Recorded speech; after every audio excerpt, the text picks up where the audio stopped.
Hello everyone and welcome back to the channel. So my name is टापरोमर और आज हम लोग डिस्कस करेंगे अपना सैंपल पेपर का या स्पेसिमेन पेपर का section B ICSE board class 10 का। ठीक है, so let's get started. Question number 3, section A हम लोग पूरा कंप्लीट कर चुके थे, राइट। सेक्शन बी से स्टार्ट करना है। क्वेश्चन नंबर 3 में फर्स्ट क्वेश्चन कह रहा है identify the anion present in each of the following. ठीक है, कौन सा एनायन है आपको आइडेंटिफाई करके उसका नाम लिखना है। Question number 1, when barium chloride solution is added to a solution of compound B, a white precipitate insoluble in dilute HCl acid is formed। यानी कि जब barium chloride solution BaCl2 solution add हो रहा है to a solution of compound B, किसी B compound में, तो क्या हो रहा है, कुछ बन के आ रहा है और जो भी a white precipitate insoluble in dilute HCl, जो बन के आ रहा है वो इनसॉल्युबल है इन dilute HCl is formed. Clear है। तो देखो इसका आंसर क्या होगा, इसका आंसर होगा सोडियम सल्फेट को जब आप बेटा ऐड करते हो, when you will add sodium sulphate Na2SO4, ठीक है, तो आपको क्या मिलता है, उस टाइम पे आपको मिलता है BaSO4 plus NaCl plus NaCl और 2 टाइम्स ऑफ NaCl, राइट। यहाँ पे 2 है और BaSO4 मिलता है। ठीक है, तो ये जो BaSO4 मिला है ना, ये प्रेसिपिटेट जो होता है, इसमें ये जो BaSO4 है ये इनसॉल्युबल होता है HCl में। So the answer is BaSO4। लेकिन आंसर किसका, इस क्वेश्चन बोल रहा है दिस दिस दिस, तो कौन सी चीज है जो B कंपाउंड बेचा है ना, ये B कंपाउंड, ये B कंपाउंड तो हमारा BaSO4 हो गया। लेकिन यहां पे पूछ रहा था what is the anion, so you have to write the answer that what is the anion. So the anion here is SO4 2-, right, negative वाला आयन आपको लिखना था। Next, when dilute H2SO4 is added to compound D, यानी कि H2SO4 add हो रहा है compound D में, तो कुछ बन के मिल रहा है, gas produced which turns lime water milky but no effect on acidified potassium dichromate solution. ठीक है, तो यानी कि H2SO4 हम लिखेंगे H2SO4 ऐड कर रहे हैं हम किसी चीज में, जिससे हमको एक गैस निकलती हुई दिखेगी जो लाइम वाटर को मिल्की टर्न कर देगी, which turns lime water milky. बेटा लाइम वाटर को मिल्की ना 2 चीजें कर सकती है, एक सल्फर डाइऑक्साइड वाली गैस, एक कार्बन डाइऑक्साइड वाली गैस। यहाँ पे कार्बन डाइऑक्साइड वाली गैस होगी, यहाँ पे क्या होगा, यहाँ पे milky but no effect on acidified K2Cr2O7 भी क्योंकि बोल दिया है। लाइम वाटर मिल्की तो दोनों कर सकती है, लेकिन जिसका कोई इफेक्ट नहीं पड़ेगा पोटेशियम डाइक्रोमेट सॉल्यूशन में, वो कौन सी गैस है हमारी, वो हमारी CO2 गैस है। ठीक है, तो यहाँ पे होगा सोडियम कार्बोनेट Na2CO3। ठीक है, और Na2CO3 को जब आप रिएक्ट कराओगे तो आपको मिलेगा Na2SO4 साथ में SO2 एंड साथ में H2O, ठीक, 3H2O गैस मिली, SO4 ये हो गया, सॉरी SO4 सॉरी CO2 होगा, यहाँ पे होगा CO2 गैस। ठीक, अब अगेन क्वेश्चन में क्या पूछ रहा है, एनायन पूछ रहा है, तो कौन सा एनायन होगा, SO4 2- is the anion, SO4 2-। I hope so ये दिख रहा हो, नहीं दिख रहा हो तो मैं यहाँ पे लिख दे रही हूँ SO4 2- is the answer of this question. Clear ये चीज। Next, right the product and balance the chemical equation. Product लिखना और केमिकल इक्वेशन लिखना, ये इजी इक्वेशन है। सल्फर प्लस कॉन्सेंट्रेटेड HNO3, ये इक्वेशन आपने पढ़ी है नाइट्रिक एसिड वाले में। ठीक है, तो जब भी सल्फर ऐड होता है नाइट्रिक एसिड में तो हमेशा सल्फ्यूरिक एसिड बनता है H2SO4। अब मैंने आपको ये चीज उधर भी याद कराई है, NO3, जब HNO3 है तो NO2 निकलता है। ठीक है, NO2 गैस पास होगी, NO2 और साथ में क्या बचा, वाटर निकलेगा। अब आप इक्वेशन जब भी लिखोगे बैलेंस लिखोगे, also here also you have to balance the equation every time. ठीक, अगर मैंने कहीं नहीं भी करी हो सो ऑल्सो मुझे लग रही है, लेकिन अगर नहीं भी है तो आप बैलेंस हमेशा करके आना बोर्ड क्वेश्चंस में या बोर्ड के पेपर में। ठीक है, तो ये हो गया, इसमें बैलेंस कर लेते हैं HNO3 H2SO4, तो यहाँ पे लग जाएगा आएगा 6, कॉन्सेंट्रेटेड हटा देते हैं, यहाँ पे 6 लगेगा, इस पे भी 6 लगेगा, नाइट्रोजन डाइऑक्साइड, यस यहाँ पे 6 लगेगा। अब हाइड्रोजन कितने हो गए, 6, तो यहाँ पे 2 3 4 5 6। ठीक है, तो ये बैलेंस इक्वेशन हो गई। नेक्स्ट, ZnCl2 प्लस और क्या बनेगा, H2S। ठीक है, इसको भी बैलेंस कर लेते हैं, H2S यहाँ पे लग जाएगा 2। क्लियर है, ये हो गई बैलेंसिंग इक्वेशन। थर्ड क्वेश्चन है arrange the following according to the, जो भी हिंट आपको ब्रैकेट्स में गिवन है। ठीक है, क्वेश्चन में है sodium, potassium, chlorine, silicon, sulphur और आपको अरेंज करना है इंक्रीजिंग ऑर्डर ऑफ इलेक्ट्रोनेगेटिविटी। ठीक, इलेक्ट्रोनेगेटिविटी जानना जरूरी है, tendency of an atom to attract electrons to itself. इन सब पे मैंने वीडियो बनाया हुआ था 5 से 6-10 मिनट का, देख लेना, बहुत आसानी रहेगी, इससे क्वेश्चन भी जरूर आता है। ठीक है, सो इसको इंक्रीजिंग ऑर्डर ऑफ इलेक्ट्रोनेगेटिविटी के ऑर्डर में करना है। सोडियम, पोटेशियम देखो एक ग्रुप में लाया करते हैं, अगर आपको याद हो ग्रुप नंबर 1 पे आते हैं दोनों। ठीक है, देन क्लोरीन, सिलिकॉन, सल्फर, ये सब अलग अलग ग्रुप के लेकिन एक ही पीरियड के एलिमेंट्स हैं। सो आपको पता होना चाहिए जब हम इधर लेफ्ट टू राइट मूव करते हैं, लेफ्ट टू राइट मूव करने पे एटॉमिक साइज जो होता है वो डिक्रीज करता है और इलेक्ट्रोनेगेटिविटी जो होती है वो इंक्रीज करती है। लेकिन जब हम ऊपर से नीचे चलते हैं तो उस टाइम पे क्या होता है, इलेक्ट्रोनेगेटिविटी डिक्रीज करती है। ठीक है, ये ऑर्डर आपको याद रखना जरूरी है सो दैट आपको इसका ऑर्डर लिखना सही ईजी रहेगा। नाउ बिना किसी बात को सोचे आपको याद रखना है क्लोरीन तो सबसे ज्यादा इलेक्ट्रोनेगेटिव होता ही होता है, तो सबसे पहले तो यहाँ पे एंड में क्लोरीन आ जाएगा। ठीक है, क्लोरीन आ गया, अब इसको मैं हटा दे रही हूँ। अब बचते हैं हमारे बाकी के एलिमेंट्स। अब आपको मैंने अभी भी बताया कि भाई ऊपर से नीचे आते टाइम इलेक्ट्रोनेगेटिविटी डिक्रीज करती है। ठीक, सोडियम, पोटेशियम, तो यहाँ पे आएगा पोटेशियम पहले, फिर आएगा सोडियम, फिर उसके बाद यहाँ पे क्या आएगा, silicon, then sulphur and then chlorine. 1 2 3 4 5, 1 2 3 4 5। ठीक ठीक, potassium, sodium, silicon, sulphur, chlorine. Increasing order में एक चीज और याद रखना, अगर आपने क्लोरीन से स्टार्ट कर दिया, कई बच्चे सोचते हैं सबसे बड़ा कौन सा है उसको लिखो फिर उसके बाद उससे, ऐसा नहीं। इंक्रीजिंग ऑर्डर मतलब छोटे से बड़ा, तो सबसे छोटा जो हो उससे सबसे बड़ा जो, ऐसे आपको मूव करना है। ये भी इसके भी बोर्ड्स में मार्क्स कटते हैं। ठीक है, next beryllium, lithium, fluorine, carbon, boron, nitrogen, oxygen. Increasing order of metallic character. ठीक है, इनको आप ध्यान से देखोगे एक ही पीरियड के मेंबर्स हैं और लेफ्ट टू राइट चलते टाइम मेटालिक कैरेक्टर इंक्रीज करता है, तो इसका आंसर क्या हो जाएगा, फ्लोरीन। सबसे पहले आएगा fluorine, then oxygen, then nitrogen, then carbon, ठीक, बोरॉन, बेरिलियम एंड लिथियम, ये आएगा। 1 2 3 4 5 6 7, 1 2 3 4 5 6 7, यस। तो fluorine, oxygen, nitrogen, carbon, boron, beryllium, lithium. Increasing order of metallic character हमने देखा है। Next BrFiCl, increasing order of atomic size. अब ये तो बहुत आसान है क्योंकि ये सब हमारे हेलोजेन है। ध्यान से देखो, फ्लोरीन, क्लोरीन, ब्रोमीन, आयोडीन एक ही पूरे के पूरे ग्रुप पे लाए करते हैं, ग्रुप 17 में। ठीक है, और आपको पता होगा ऊपर से नीचे आते टाइम साइज जो है, एटॉमिक साइज या एटॉमिक रेडियाई क्या करती है, इंक्रीज करती है। तो इसका आंसर क्या हो जाएगा, fluorine, then chlorine, then bromine and then iodine. ठीक है, अब इसी का एक फिल इन द ब्लैंक्स है, चलो उसको देखते हैं जल्दी से। Question number 3 is fill in the blanks. 3 is fill in the blanks. A part. In a covalent compound, the bond is formed due to dash of electrons, sharing या transfer. आपको fill in the blanks करना है, आपको hint bracket में again given है। ठीक है, तो शेयरिंग की वजह से होगा या ट्रांसफर की वजह से? अरे भाई कोवेलेंट है, कोवेलेंट क्या होता है, शेयरिंग ऑफ इलेक्ट्रॉन्स होता है, राइट। और इलेक्ट्रोवेलेंट में क्या होता है, आयनिक में क्या होता है, ट्रांसफर ऑफ इलेक्ट्रॉन्स। ठीक है, so the correct answer is A part, that is sharing. Next B, a molecule which has a single lone pair of electron, ammonia या H2O। देखो दोनों में ही लोन पेयर होता है, मैं साइड में एक जगह आपको ये बना के भी दिखा देती हूँ। एक अमोनिया है NH3, ठीक, अमोनिया के आउटर मोस्ट शेल पे 5 इलेक्ट्रॉन्स होते हैं, 3 4 एंड 5। ठीक, तो ये एक तो बॉन्ड बनाएगा, 3 बॉन्ड बनाएगा इनके साथ, सिंगल सिंगल बॉन्ड हाइड्रोजन के साथ, और एक लोन पेयर रुक जाएगा। बॉन्ड जो लोन पेयर है वो H2O में भी होता है। ठीक है, H2O कैसे बनेगा, H single bond O, single bond H, यहाँ पे 2, यहाँ पे 2। तो यहाँ पे क्या होता है, ऑक्सीजन में 2 लोन पेयर बचते हैं। ठीक है, तो कंफ्यूज नहीं होना, दोनों में लोन पेयर होते हैं, बट अमोनिया में सिंगल लोन पेयर और वाटर में double lone pair. So the correct option is NH3। ठीक है, electrovalent compound do not conduct electricity in their dash state, molten या सॉलिड। सबको पता है इलेक्ट्रोवेलेंट कंपाउंड सॉलिड स्टेट में इलेक्ट्रिसिटी कंडक्ट नहीं करते हैं और मोल्टेन स्टेट में करते हैं। Correct option is solid. Next, अब ये क्वेश्चन इसका है, तो यहाँ पे आते हैं question number 4। First, for each of the following substances given below what is the role played in the extraction of aluminium.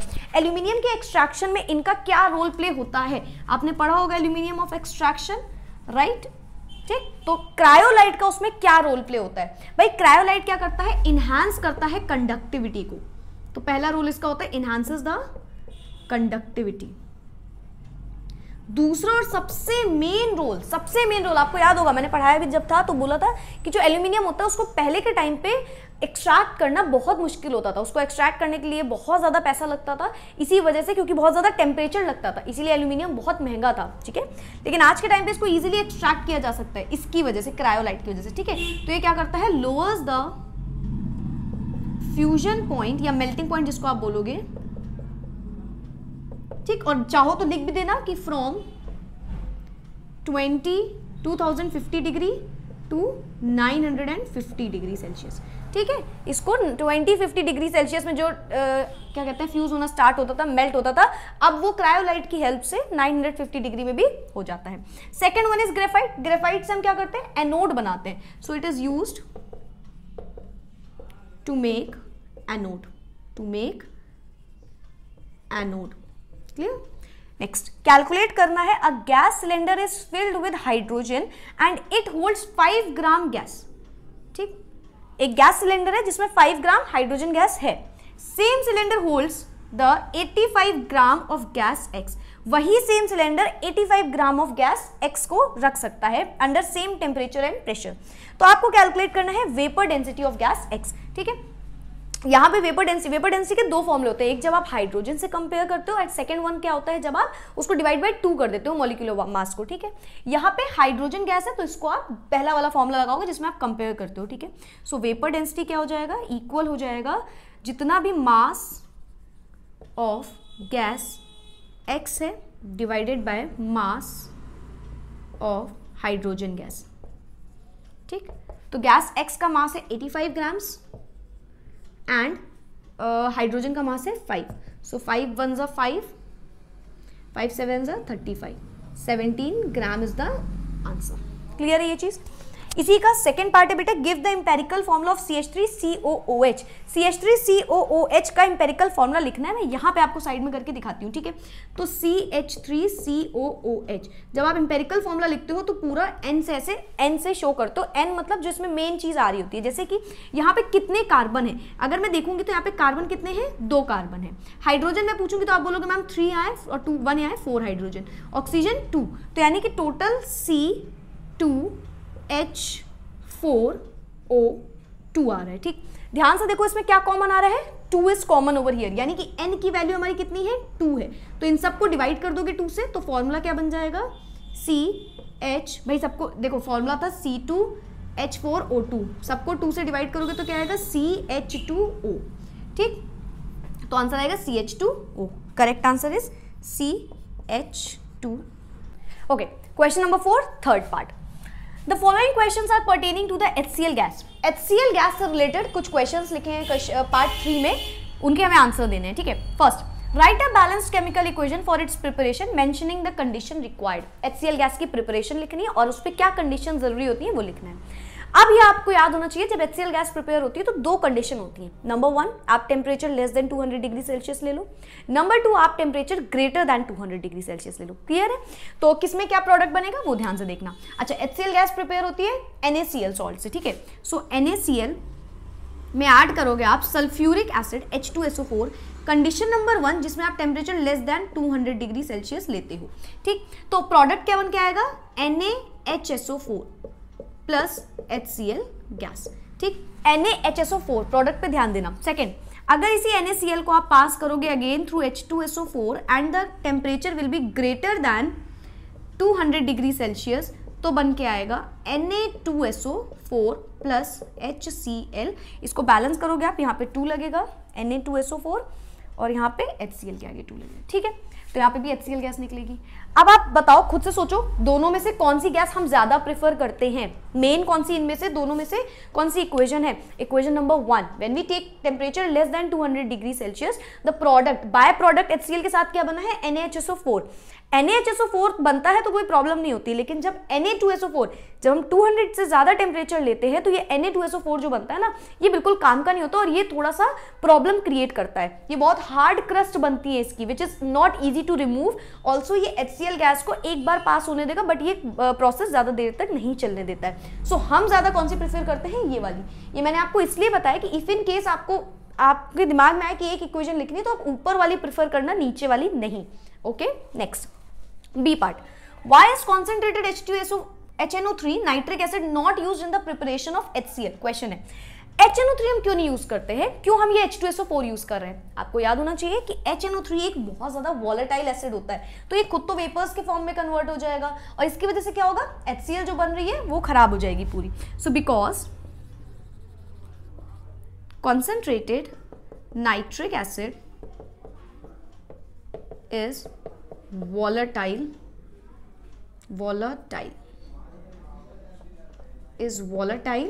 in nature, ठीक है, hence it is not used in the preparation of HCl gas। C part, why is HCl gas how is HCl gas collected, कैसे collect करते हैं, या तो हम water से collect कर सकते हैं या तो एयर से, ठीक, तो वाटर से तो यहाँ होता नहीं है, reason HCl is highly soluble in water, बचा क्या, एयर। एयर में भी दो टाइप से होता है, या तो डाउनवर्ड डिस्प्लेसमेंट ऑफ एयर या तो अपवर्ड डिस्प्लेसमेंट ऑफ एयर, ठीक। अब इन दोनों में से कौन सा होगा ये कैसे पता करेंगे, ये पता चलता है कि particular gas heavier than air है, लाइटर देन एयर है, तो क्योंकि HCl जो होती है वो हैवियर देन एयर होती है, भारी होती है एयर से, इसकी वजह से ये कैसे कलेक्ट होती है, अपवर्ड डिस्प्लेसमेंट ऑफ एयर, यानी कि ये भारी है खुद नीचे बैठ जाएगी, भारी जो है वो चीज नीचे रह जाएगी और जो हल्की चीज है वो ऊपर चली जाएगी, ठीक। तो सिमिलरली यहाँ पे होगा HCl जो होता है वो हैवियर देन एयर होता है, दैट इज व्हाई ये खुद नीचे आ जाएगा, एयर ऊपर चली जाएगी। How is it collected, so it is collected by upward displacement of air, ठीक। मैं थोड़ा शॉर्ट फॉर्म यहाँ पे यूज कर रही हूँ बिकॉज ज्यादा जगह नहीं है, that is why. Fourth part, explain the following. Number 1, concentrated HNO3 appears yellow when it is left standing in a glass bottle। अगर हम concentrated HNO3 को बाहर रख दे, नाइट्रिक एसिड को अगर बाहर रख दे किसी ग्लास बॉटल में, तो वो किस कलर का हो जाएगा, वो हो जाएगा येलो कलर, थोड़ा थोड़ा आने लगेगा। इसका रीजन क्या है, देखो जो कॉन्सेंट्रेटेड HNO3 है, जब इसको हम रखेंगे तो ये क्या हो जाएगा, ये नाइट्रोजन डाइऑक्साइड फॉर्म करता है। इसमें क्या होता है, नाइट्रोजन डाइऑक्साइड भी मिक्स होती है इस एसिड में और वो होती है रेडिश ब्राउन कलर की, तो उसका रेडिश ब्राउन कलर जो है वो कन्वर्ट होने लगता है येलो कलर में, ठीक है। सो द कॉन्सेंट्रेट, ये लिख लेना, the concentrated HNO3 appears yellow when it is left standing and so on, या जो यहाँ पे कैसे आप स्टार्ट करोगे, the yellow colour appears due to the dissolution of nitrogen dioxide gas present in the acid, ठीक, क्योंकि NO2 गैस प्रेजेंट होती है एसिड में। आप सही से लिख लेना, नाइट्रोजन डाइऑक्साइड, यहां जगह नहीं है। Then next answer, an inverted funnel, next question, an inverted funnel is used to dissolve HCl gas in water. क्यों इन्वर्टेड फनल यूज होता है, जब हम HCl को डिसॉल्व करते हैं वाटर में, ठीक, मतलब कुछ इस टाइप का फनल यूज होता है, अगर आपको याद हो तो, राइट, ये इस तरीके का। ऐसा क्यों यूज होता है HCl को डिसॉल्व करने में पानी के लिए। अभी इस वाले क्वेश्चन मैंने आपको एक लाइन बोली थी कि HCl जो होता है वो वाटर से कलेक्ट नहीं होता because it is highly soluble in water, right, तो यही रीजन है इसको यूज करते हैं। तो इसको यूज करने से क्या होता है, so that it prevents back suction, ठीक, ताकि बैक सक्शन ना हो। अगर डायरेक्टली एक ऐसे लाइन करके यहाँ पे HCl आप डाल, यहाँ से HCl आप भेजोगे और यहाँ पे वाटर डाल दोगे H2O, तो ये जो डिसॉल्व होगा ना, ये रेट ऑफ डिसॉल्व ज्यादा हो जाएगा, एब्जॉर्प्शन कम होगा, इसकी वजह से बैक सक्शन क्रिएट होता है। तो हम बैक सक्शन को रोकने के लिए इन्वर्टेड फनल यूज करते हैं, ठीक है। इसका एक और रीजन होता है, इट इंक्रीज करता है, ये increases surface area for the absorption of HCl gas, ठीक, सरफेस एरिया भी बढ़ाएगा, एब्जॉर्प्शन ताकि ज्यादा हो पाए। Last question, all apparatus made of glass is used in the laboratory preparation of nitric acid. क्यों, जब हम नाइट्रिक एसिड को प्रिपेयर करते हैं तो सारे के सारे एपरेटस जो होते हैं वो ग्लास के होते हैं। इसका रीजन क्या है, नाइट्रिक एसिड जो है वो बहुत करोसिव होता है, इसकी जो पार्टिकल्स होते हैं, ठीक है, सो इसकी वजह से ये होता है। सो आंसर हो जाएगा बिकॉज